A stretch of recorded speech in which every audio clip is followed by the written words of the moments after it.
So, welcome back to our weekly look at interesting bits and pieces from the news. Nuggets, as Dave likes to call them, right, Dave? Favorite word. I'm John, that's Dave over there. There's Dr. Mike. Hello. And as always, Josh is on the soundboard, making us all sound much more professional than we really are. Indeed. Thanks for that, Josh. All right, let's start off with what's already kind of old news. The march is in Warsaw. It's plural, in Warsaw a few days ago, almost a week ago now. The big news is that there was no big news, no confrontations, no trouble to speak of.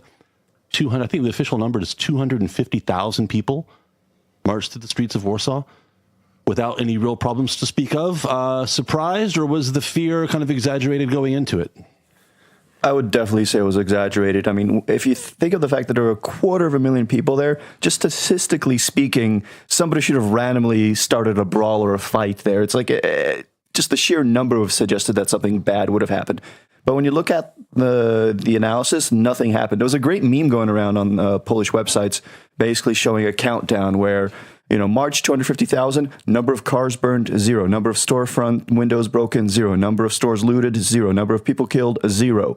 All the stats were basically better than on a regular day, a regular Sunday. It's interesting, the march has taken on a kind of a meaning of its own. It's got its own gravity now. It's such a big deal. And I think no matter what happens at the march or what doesn't happen at the march, it's not going to change the opinion you had before the march started, the day before. If you were against this side, political side, you're still against them. If you supported the other side, you still support them. It kind of confirms whatever you believed before. But I got an interesting theory on this. Tell me what you think. Remember the elections, the national elections, the regional, local elections take place in October, right? The march, of course, is in November. So since it's so close, just a matter of a few weeks after the elections, it gives the winning side a chance to get an extra punch in on the other side.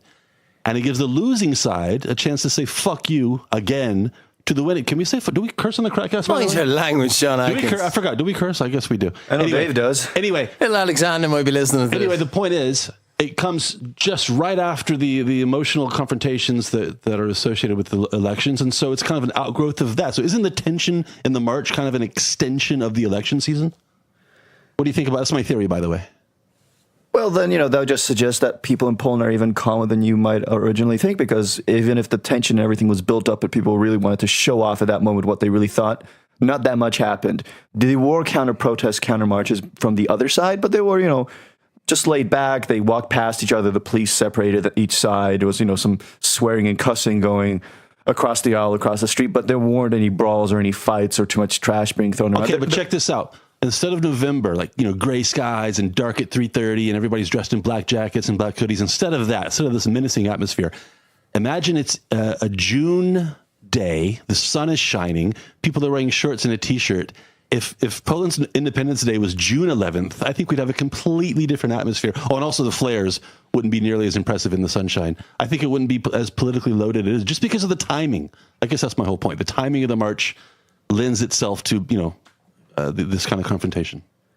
No, I definitely agree. If you had more Polish girls walking around in summer dresses, exactly, people in general would be calmer and happier. Yeah. Exactly. So let's see what we can do about changing that Independence Day to June. Anyway, let's move on from the march.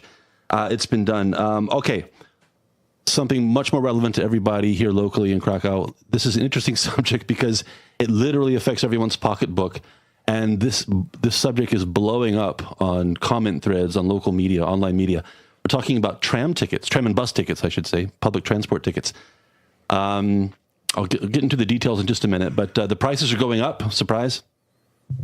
And people are angry because this news is coming, not even 2 weeks after the local elections, where Majorowski was reelected mayor. It's impossible that he didn't know about this before the election, but not a word about it. Put this on his leaflet, city. Did not mention, oh, by the way, I'm going to... Vote for me and I'll put the prices up. Exactly. I'm going to drag a few extra zlotys out of everybody's pocket every month. So they're talking about getting rid of the 280 single charge 20-minute... Oh, that's the worst part for me. Right. So that's the one any casual user. That's a great thing about the tram network in Krakow. It's simple. It's easy to pay, and everyone knows the worst you have to pay is 280. I am a single line card holder, which is the plan will get rid of, and it will lower the price of the existing all-around ticket, which is I think 80 zloty at the moment, down to 65. And my beloved card, which is only 37 zloty for a month. Now that means I can go from Rzeszów to Bonarka using any combination of tram and bus I like, as long as I stay in that line. Right, and That's value. There's two things that are really pissing people off here. One is the disappearance of the 20-minute ticket for 280. Yeah. And the other thing is the probable disappearance of the tickets, the Carnet, the monthly Carnet ticket, it's called, for 1 or 2 lines. Those are going to be liquidated as well. So the ones that seem to be the most popular and the kind of the lowest price points are the ones that are disappearing. It's almost like this is deliberately done to piss people off. They're going to use a little bit of sleight of hand, aren't they? They're just going to keep talking about the lowering of the price of the all-around card. Yeah. Why wouldn't you want an all-around card, people? You can go anywhere then. Yeah. Yeah, but this really strikes against people that don't have much money, that were buying the cheapest combination of tickets because those were the only ones they could afford. And now the cheapest ones will be about 20, 30 zlotys more expensive. That's going to really hurt the people that they weren't buying the cheapest ones just because it was the most convenient one, but usually it was because the only one they could afford on a regular basis. You know, we've all been here long enough to remember the days when a 20-minute ticket was 120 or 140 and then 160 and 180. I remember. I still remember. There were no 20-minute tickets when it was just like a one-ride ticket. I think it was a 30-minute. There was some kind of cheaper version. I don't know how many. Maybe it was 15. It was 15 minutes. When you could just give the horse a carrot and you could ride for free. No, it's expensive though, and the price of I forgot what they call it. It's basically a 60-minute, a one-trip ticket is going up from 380 to 4. Now, it seems to me that 4 is scandalously expensive for local. I think it's only wages. a 40-minute ticket. That other ticket that's gone up to 4. No, this is the most expensive ticket. Okay, 60 minutes. So, isn't 4 zlotys outrageous for a single trip on a bus or a tram? I think it is. In Dublin, how much would you say it is to get from my neighbourhood into the centre of the city, which is about 8 kilometres? I don't know. €3. It's over €3. Wow. So you're saying it's cheap? You're saying 4 zlotys is cheap? I'm just throwing a comparison. How much money do people make in Dublin? I don't know what the multiplier factor is. Oh, let's not get in the weeds on it. Okay, let's stick to Krakow. Okay, it's the goddamn KrakCast. Okay, the average. But you're the one who asked about Dublin, and now he's lecturing me on sticking to the average stuff. Industrial wage in Ireland's, I think, around 35,000, given that the minimum wage in this country is now, I think it's right at net. It's like 10, 11 zlotys an hour, and to spend 4 of that. Again, I know there are carnets. I know you can buy, monthly passes and whatnot, but it seems really expensive to me. You have to also realize that basically by making the tickets more expensive, it makes driving a car look, better. Think about that. If you want to jump into town really quick, get something done and go back home, those are 2 rides, 4 zlotys each. That's 8 zlotys. So right now, driving into town, parking somewhere for an hour, which costs you, $3.50 now for an hour? And then driving out, all of a sudden, it doesn't look it doesn't look that expensive You know what anymore. Also looks better? Not buying a ticket. Yeah.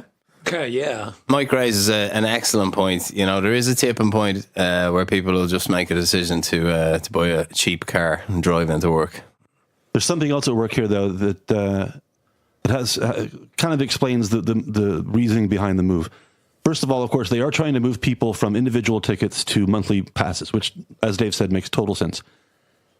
But that's not really what I said, actually. Well, I was saying that will be the argument they present. Well, that's what they are presenting. To get rid of the single line cards, which everyone loves because they're dirt cheap. Who doesn't like dirt cheap? I like dirt cheap. There is a ticket that's going down in price, and that's the monthly ticket for people who have the Karta Krakowskia, right? The people who are kind of registered as being in Krakow.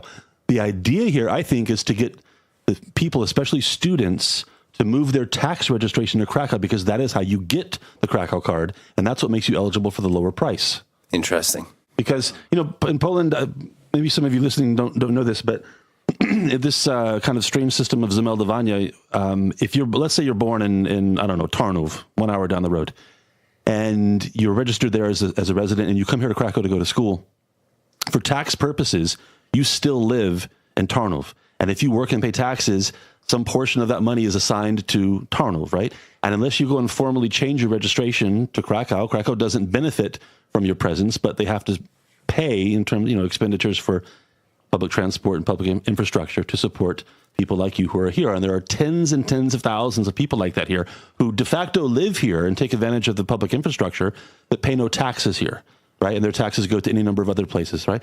And so the idea is the Krakow government wants those people to switch their registration here So the Krakow government benefits from their kind of work and their tax presence, and in exchange, you get 7 zlotys cheaper a month for your.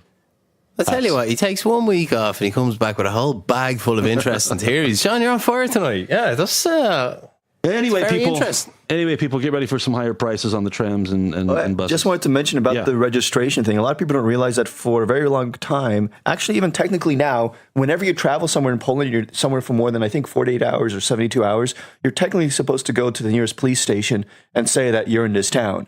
This still goes back to like communist times. like you're a sex offender or something. Yeah, basically, you had to always register with the state to your current position, to where you are at any given moment. And this was like strictly enforced back in the day, you know, and during the communist And this is still on the books. This is still on the books. I mean, this is something in most of Europe, actually, a lot of people don't realize, ever since Napoleonic times, where, you know, you got an actual address, you were registered there. Maldunik. Exactly. Yeah. I mean, it's only in Anglo-Saxon countries like in Australia or the UK or in America where you could travel without having to really tell anybody. You didn't have any formal ID. Sounds like that law in Poland. This is also still on the books, I'm sure, that requires you to have a driver's license for a bicycle. On the books, but in fact, not too many And you people should worry have to about it. pass a test and live on an island. Yeah, we'll talk about that next time. Dave's love for bikes and cyclists. Hey, here's one that got my attention because it touches on something that has bothered me for a long time. Street signs. Let's talk about street signs. Let's Talk about street signs. Now, first of all, in Krakow, there aren't enough of them. Let me ask you a question. What's your What? beef with the current way it's done on the flat of the building? Is the situation that you don't like? Is it the lack of illumination? Is it? Well, that's part of it. Yeah, it's put on the building. You don't see what do you call it, signposts very often, and you can walk through entire neighborhoods. And if you're not from there, if you're kind of lost, maybe you're not familiar with the neighborhood, you can have no idea what street you're on, and you have to keep walking, and maybe 5 minutes later you'll find a street sign. I'm not sure about that. I've always found in Warsaw, I'm sorry to compliment Warsaw, but about 12, 15 years ago, they did a major renovation of all the street signs in the city. And, you know, they have this distinctive look. They're red and blue, and there's a certain font they use. They look nice. And anyway, Krakow is going to do the same thing. And the prototype was unveiled And to are the you media excited last about week. the new font, John? And no, I don't care about the font, but I just like the idea that Krakow's finally going to have love updated street signs, more of them, not just on the corners of buildings, but just, you know, to do a better job of helping people know where they are. And will they be also including phonetic pronunciations for ignorant foreigners so that, you know, I love giving kind of tourist directions and they say, oh, you need to go to Plac and then, you know, take a, you know, like left onto Jagiellonska, and then people are like, oh, yeah, whatever. I mean, that really is no help. Yeah, just walk that way. Just go over They there. find their corpses 2 weeks later somewhere in Nova Huta in a ditch because they got lost. Am I the only I've one? always liked Krakow's minimalist approach because every You like this? What's wrong with because you? every corner actually has its. I've never seen No, a they corner. don't. Every corner does not have a street sign. They're very well. Walk through Osiedla. Walk through an Osiedla, and but He's got one street how is up it his different? sleeve, you know. They still have addresses. Walk through an Osiedla, and how many buildings do you have to search and examine before you finally find a street sign? Yeah, but I think even Polish people find like the whole Osiedla thing kind of complicated because they're not streets. All of a sudden, it's then like a building, a block, or there may be a series of them. So there's, you know, Osiedla number this and this Right. and this, and then within that there are apartment. All the numbers look like they're randomly assorted and like scattered throughout the whole Exactly. area. Number 3 is next to number 96, and it's very. There's no rhyme or reason to it. It's And very- you ask somebody who lives there where the building is, they just look like you're an idiot. Like, can't you count? Don't you know that 97 is next to 12, which is just north of 44? Well, it's a kind of measure of equality, isn't it? I mean, higher numbers shouldn't be subordinate to lower numbers, and you know, you know, any number can have equal kind of, you know, parity. Or Dave, there's something about where your wife comes from that ties into this. Oh, just that there's a lot of street signs popping up there that weren't there at all before. You know, like. So there was a street with no marking whatsoever previously? Yeah, well, it's just you know, it's a Guess where you small are? village, isn't it? So It comes from where the streets have no name. well, they knew now. The streets all have names. It It was one of them observations. It was one of them observations where, you know, you just make a completely boring, meaningless connection. Like, oh, street signs. I have something else to add. Here's an interesting story that popped up in here in Krakow last week.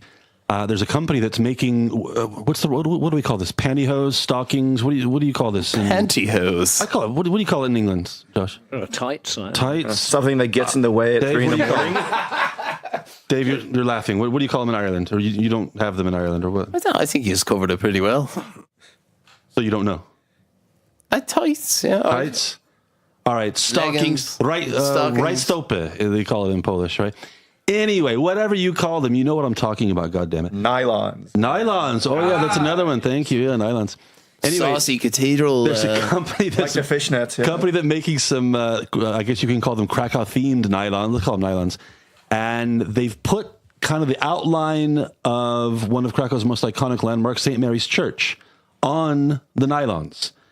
And Where? On the gusset? no, like high on the thigh, right up on the thigh. Yes, high on the thigh. Well, I like to get that. And this company is being investigated, not for violations of good taste or fashion, but for possible copyright breaches, because they say that St. Mary's Church may have some legal protection in terms of, representations and commercial representations and whatnot. What do you think, guys? You're going to see a girl with some sexy nylons and be turned on by the St. Mary's Church outline? I'm actually behind that lawsuit, so I can't say anymore. Mike? I'm going to have to do a lot of investigative reporting just to make sure what's going on here. But, and I heard about this. I think it's hilarious because when I first saw these stockings online, it was like on Facebook, people were posting and they were fantastic, whatever. Yeah. I saw them like, oh, that's cute, whatever, for the tourists. I had no qualms or issues or anything. It didn't pop into my mind that somebody might think like, oh, it's a church which is on somebody's thigh. They might think that's, inappropriate. It didn't cross my mind whatsoever. But what they were basically saying is that actually the church doesn't have that much of an argument, doesn't really have that much of a case, because what's inside the building, inside the church, that's a lot of that imagery, that iconography is protected. But the actual outside of the building is considered like more of a landmark or landscaping or cityscape, and that's not protected in the same way. Great way for the company to get into the news. Yeah. Who's going to care about nylons otherwise? But this is a great way to, what they call it, viral marketing, right? Like deliberately provocative. Otherwise, who cares about a nylon company, right? I hate that word, viral. Like, what does it mean in the context of marketing? Well, we're talking Spreads about like it. a Look at the fact virus. we're sitting here talking about It's nylons. not a good thing when something spreads like a virus. The four of us are talking about nylons, and that's because somebody at the That's company because you said, brought let's it up. do it. That's a what? Circular argument. Okay, and it doesn't matter anyway. So maybe we'll make this the picture for this episode of the KrakCast this week. A nice picture of some. You get us banned on Facebook, John. I hope so. Moving on. We must observe Facebook's prudish sexual norms. Developments and Mores. something we've touched on a few times over the last few months. Fort Trump. Mike, tell us what's going on with the latest developments in the world of the possible, theoretical, maybe Fort Trump.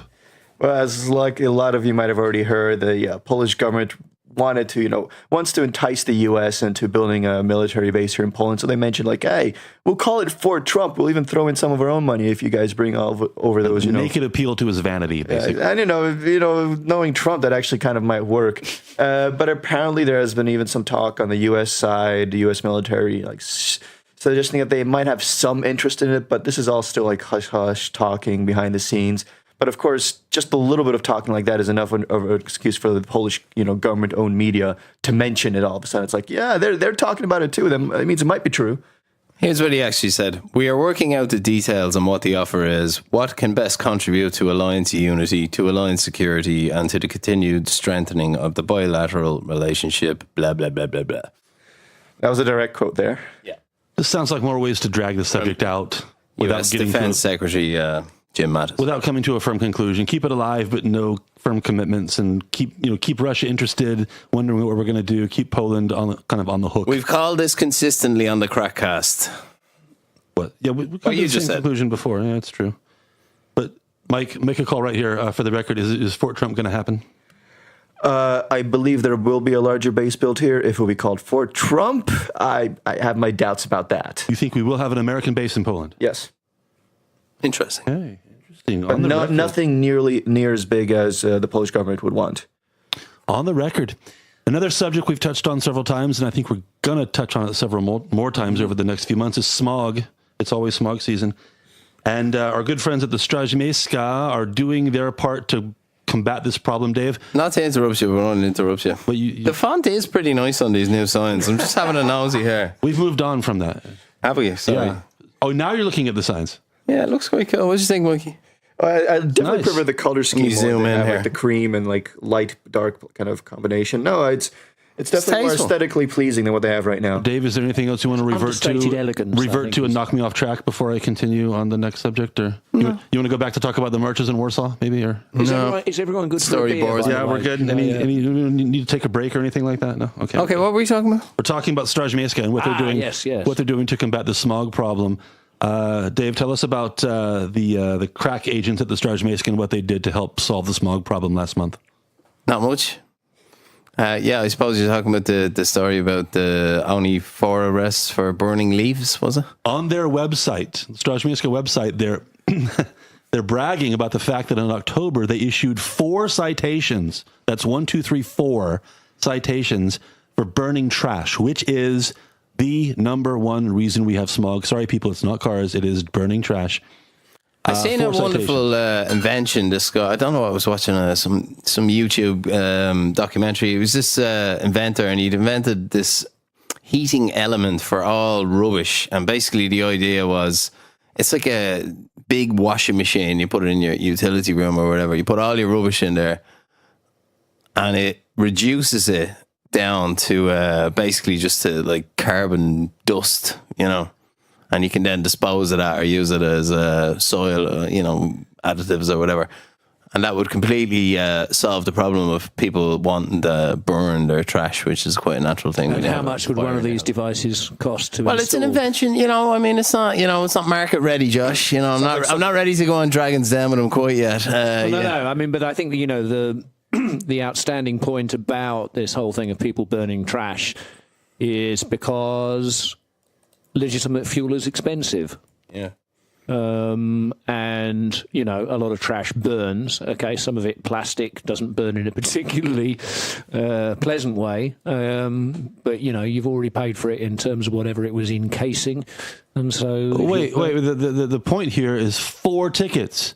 And they're 4 bragging violations. about it, yeah. Can't you walk down on a cold day? Can't you walk down the street and in about 30 minutes find 4 violations of burning trash? Well, I think the point is putting down a marker, isn't it? So that, the inveterate trash burners are now kind of quaking in their boots at the imminent possibility of a ring on the door from jack-booted thugs from the Straż Miejska. Well, by the way, the amount of the ticket There it is issue... there, Josh. It's a home incinerator, basically. This English guy, Nick something. Oh, so it's like a fire, only with a kind of a complicated enclosure on it.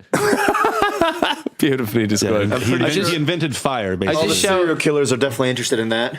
I think this idea has great Body potential. parts, no problem. Nick Spencer, I hope you get it to market, and we see it on the Den soon.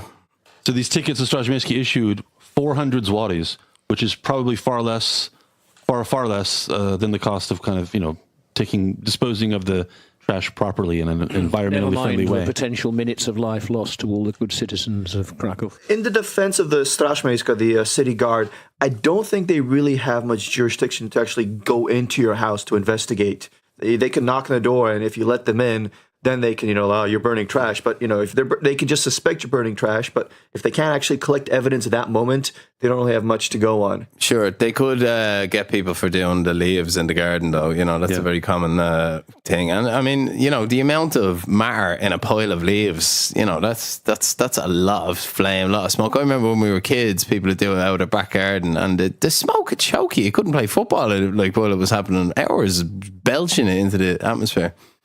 Environment, sorry. Another news, a big, juicy, interesting corruption story kind of percolating in Warsaw this week. The details just coming out. Dave, Mike, walk us through what's going on here. Story, yeah, it is juicy. It's very juicy. Water percolates. Is it too many metaphors with juicy? Yeah, I don't know. Juicy things don't percolate, do they? No. You know what I mean. You know No. what I mean.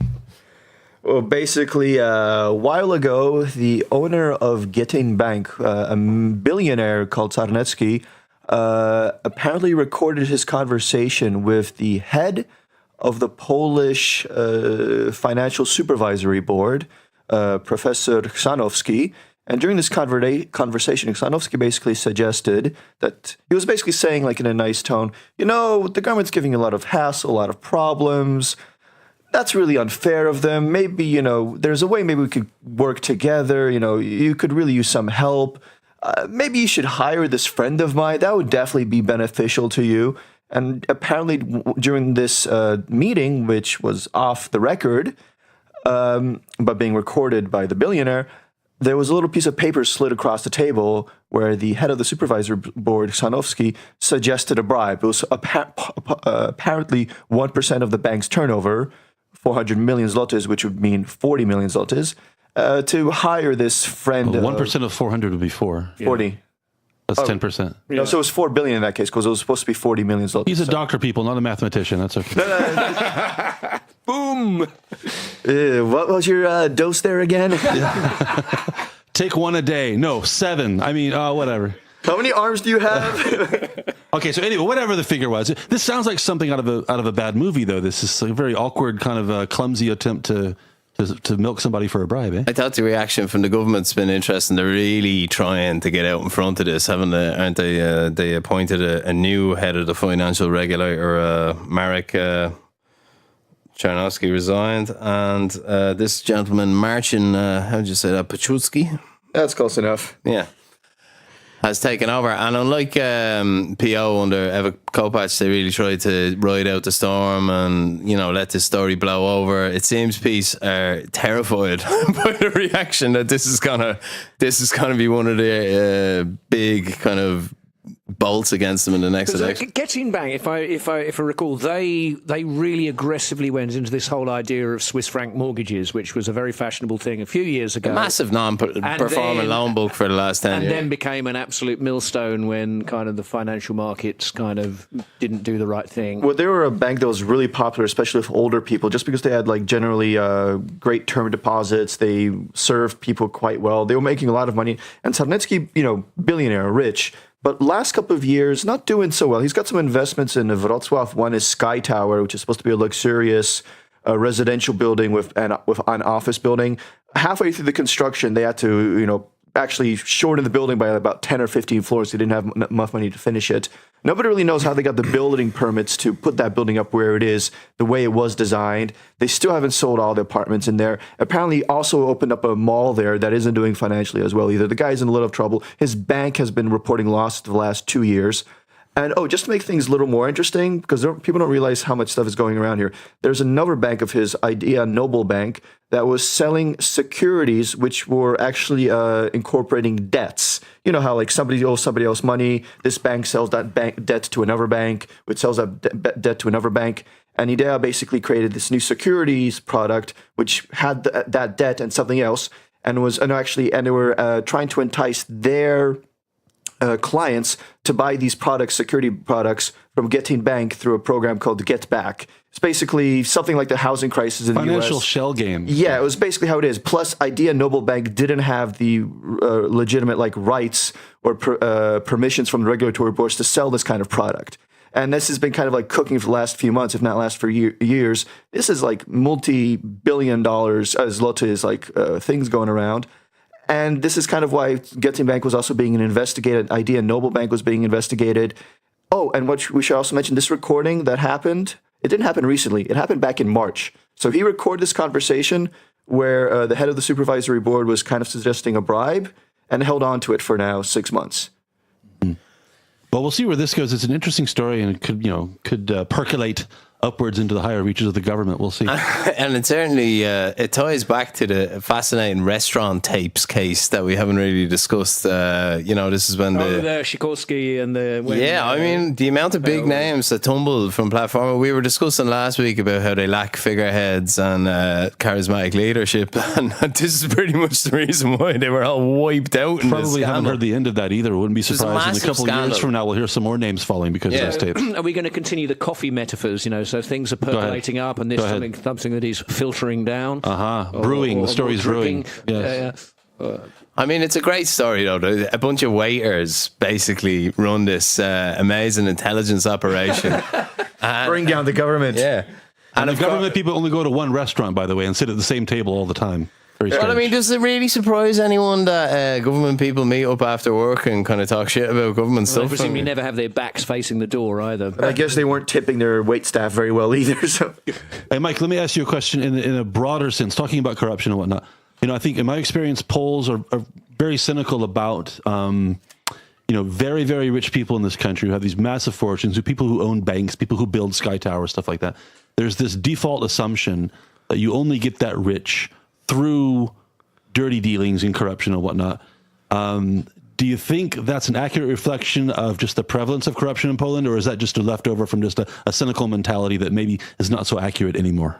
I think it's kind of something that's left over from the previous regime. There are a lot of people that, through hard work, entrepreneurship, and investment, actually made their fortunes. But then there are a lot of people that started making their fortunes back in the 70s and 80s, and those are the little more iffy ones, because it was mainly through networking, nepotism, friends that they had influence, kind of like the oligarchs in the It was Ukraine the only way Russia. to get rich at that time. Yeah, at that by time. having And friends so in the right anybody places. who's like older, over 50, everybody's suspicious of. And unfortunately, that sense of suspicion of rich people kind of filters down, sticking to the coffee puns there, to anybody who's gotten rich after the 90s in Poland, unfortunately. And I think that's very sad, because that basically means instead of looking up at people as examples who have made their fortunes, people still tend to be very suspicious. Instead of a role model figure, they're looked upon with some kind of doubts and suspicions. Sounds like it was a fairly shit bank you ran though.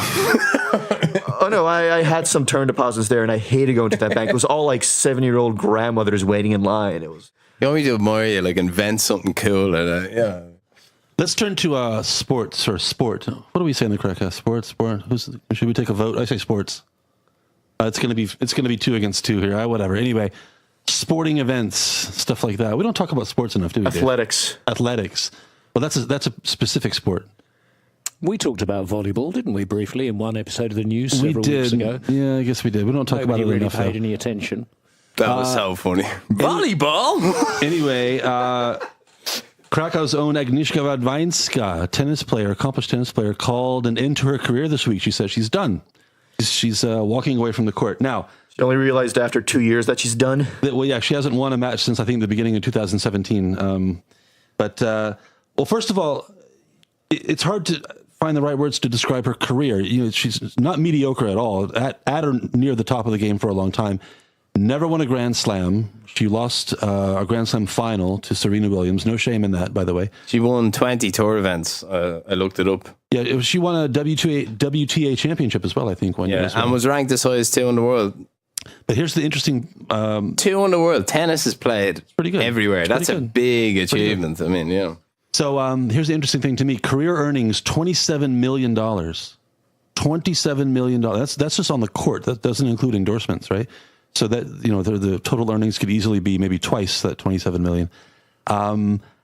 Did you have any idea that you could have a good but not spectacular tennis career and earn maybe $50 million in 10 years? Well, that was kind of my point. I was getting in at my ejection before you even asked the question. 'Cause I Incredible. could see where you were going with it. But she was one of the top players in the world, so. And she's arguably, correct me if I'm wrong here, but when I think about native Krakowians who've reached the top, global elite, the global fame in a particular sport, she comes to mind, and Robert Kubica comes to mind. Those two. Is there somebody? Am I forgetting somebody? From Krakow? Yeah, from Krakow. Pretty much that's it, yeah. But for Radwańska, though, she kind of had a different approach when it came to tennis than a lot of the big names. A lot of the big names only play the Grand Slams, or those are the things they concentrate on. She would show up to everything. That's how she got $27 million. Yeah, she would show up and play as well as she could, get as far as she could, and, win the prize money there to get into the second, third, fourth round. Well, a lot of other famous tennis players will play like the first round, drop out just so they could train for the Grand Slam. So Yeah. she was getting the points in the ranking systems plus the earning the money from playing. Also, we should mention, since you brought the man himself up, that Robert Kubica is expected to return in Williams' back. second seat next year. That's miraculous. I mean, the man lost most of his fucking arm. Let's be real about people. I mean, it was horrific, the injury. So. Hey, I'll put you on the spot. I know you haven't had a chance to look at the stats, and I know we're comparing apples and oranges here. But between Radwańska and Kubica, Krakow's most accomplished sports person is who? Who would you give the edge to between those two? Again, apples and oranges, but pick one. I think Kubica's had more hard to compare. endorsement money, but I'm not sure. Because his career was over for years, but he was still showing up in TV ads. Honestly, I find it hard to split them. The sports are so different. What about Adam Małysz? He's not from here. He's from the mountains somewhere, isn't he? But then if we're talking him, we would also have to talk about what's it called? Not Kowalska, the cross-country skier. What's her name? Kowalska. Yeah, Kowalska. Like, she's been hugely successful, she's made a lot of money through the actual sport, but as well from endorsements. She's definitely up there. She's from Krakow as well? She's not from Krakow, but neither is Mao. But she's from Małopolska. She's from the close region. enough. Yeah. Where's Lewandowski from? Śląsk somewhere, I think, maybe. Oh, so not really even Polish then. Not really. Where is he from? Ooh, the fighting words. He's from out west somewhere. We'll have to return to sports or sport or whatever you call it one of these days. One more thing about Krakow. Last week, somebody won the lottery here last week. Now, the lottery prize is 2 million zlotys. A lot of money to have in your hand, of course, but in the big picture, it's not the biggest lottery prize around, but still, it's nice. 2 million zlotys. Mike, was this a guy standing in front of you to buy lottery tickets last week? No, I think it was a fat chick behind me. Jealousy. Jeez, Mike, the venom. Dial down the venom. Jeez. No, but like 2 million is like that sum of money that's almost annoying to win because, yeah, I won the lottery, but 2 million, you're not going to quit your job and travel the world for the rest of your life. Let's call it $600,000. Yeah, plus, remember, like, Roughly. winnings here, I think it's 10% taxes here. So take off another 200,000 zlotys from that, so 1.8 million. Mm-hmm.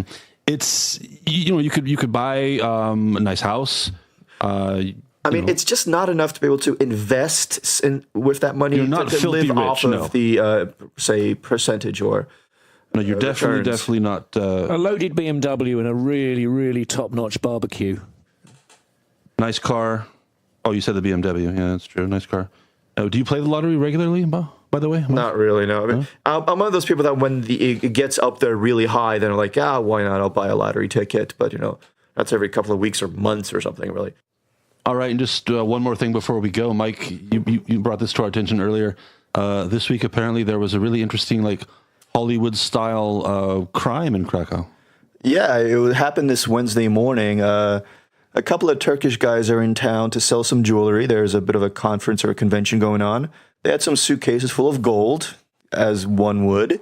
And in front of the hotel, they had... suitcases full of gold? And what could go wrong? They were leaving the hotel, and all of a sudden, 2 cars drive up, 4 people jump out, hand their asses to him, beat the living shit out of them, and grab the suitcases and drive off. They ditch one car, torch it. Then in the other car, they drive off across town somewhere else, leave that car. The police find the cars, but have no idea where the gold is, no idea where the suitcase is, where the actual criminals are. And I'm just want to tie back to the earlier story we had here. I'd love to imagine these guys not having regular ski masks on, but just having those Krakow nylons on their faces. The St. Mary's nylons. Yeah. Oh, that'd be awesome. Yeah, fantastic. Very nice. Or more likely a designer smog mask. Well, that's going to do it for our show this week. No Nazis this week. So what are you talking about? No Nazis. We have Nazis? We have Nazis. Did you not see this story about the giant bomb? I saw that's Nazis? Okay, disclaimer. Disclaimer. It may not have been the Nazis, okay? Because of this wonderful last paragraph. John, can you set the story up? I mean, did you forget about this? You forgot about... No, I'm looking at... this one. Oh, well, this happens from time to time. This is a record evacuation. This is a big story. A lot of people have had to leave their homes. I don't want to know about your personal life. This happens from time to time, but often when you hear about it, it's something that's found in a farmer's field. What's found in a farmer's field? A giant bomb. A bomb. You're not dramatizing enough. Come on, give me some.